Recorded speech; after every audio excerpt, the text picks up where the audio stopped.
Recently আপনারা কোনো প্রোগ্রামে তাকে নিয়ে প্লিজ ডাক্তার দেখান, আমার অনুরোধ। অ্যাকচুয়ালি তাকে ডাক্তার দেখান। সে 8 সালের কথা বলতেছে আর আমার বিয়ের কথাটা জানতো না।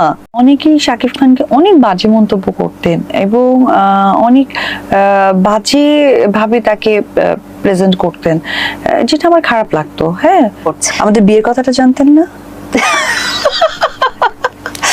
আমার তো একটাই তো, আমার বিয়ের কথা জানতেন না? উনি আসলে এটা বাদে সব জানতেন আপনার সম্পর্কে।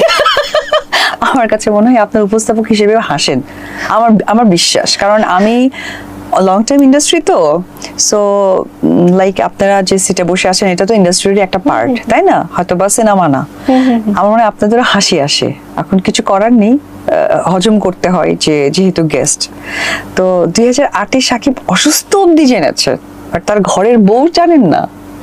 যাক, বিষয়টা খুব ইন্টারেস্টিং লাগলো, যদিও আমি এইসব আবুল তাবুল আমি পোস্ট দেখি না, তো কারণ এগুলো দেখার টাইমটাই আমার নাই বেসিক্যালি, কারণ আমি অনেক বিজি মানুষ, বিজনেস, বাচ্চা এবং প্রফেশন সবকিছু মিলিয়ে।